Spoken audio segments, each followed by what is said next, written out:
Amerikā satikušies divatā Trumps un Viktors Orbāns, Ungārijas premjerministrs. Tātad topošais Amerikas prezidents jau veido attiecības ar patriotiskajiem spēkiem Eiropā, un, kā mēs redzam, viens no ietekmīgākajiem Eiropas līderiem, Orbāns, tiekas ar Trumpu, runā par mieru Ukrainā, runā par to, kā veidot Eiropas un Amerikas sadarbību. Varam izteikt nožēlu, ka Latvijas premjerministrs pat, būdams Amerikas pilsonis, ar Trumpu tikties nevar.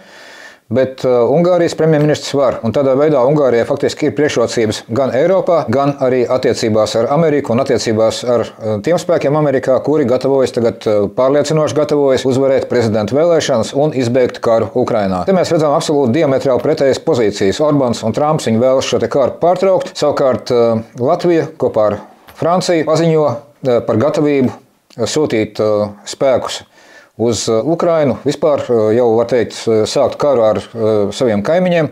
Latvijas gadījumā, kas tātad noteikti saņemtu negatīvu vērtējumu gan no Ungārijas premjerministra, gan arī no nākamā Amerikas prezidenta. Tādējādi faktiski šī Latvijas politika ir ārkārtīgi tuvredzīga, tā ir jāmaina. Mums ir vajadzīgi valstī tādi līderi, tā skaitā arī Eiroparlamentā, kuri spēj runāt ar Orbānu, kuri spēj runāt ar Trumpu un ar kuriem Orbāns un Trumps arī runā. Šie cilvēki nerunās ar Kariņu, viņi nerunās ar tiem citiem, kas tur tagad Eiroparlamentā tēlo, ka viņi pārstāv Latviju, kaut arī uz katru soļu nodod mūsu intereses un velk mūs iekšā pilnīgi nevajadzīgā karā, no kā noteikti ir jāizvairās. Tāpēc pašlaik ir ļoti būtiski mums faktiski mācīties no Ungārijas politikas, kur arī ir Eiropas Savienības dalībvalsts. Viņi ir NATO dalībvalsts. Attiecīgi visi plusi no dalības šajās organizācijās viņiem ir pieejami, bet viņi nenodod savas intereses, viņi nedara pāri paši sev.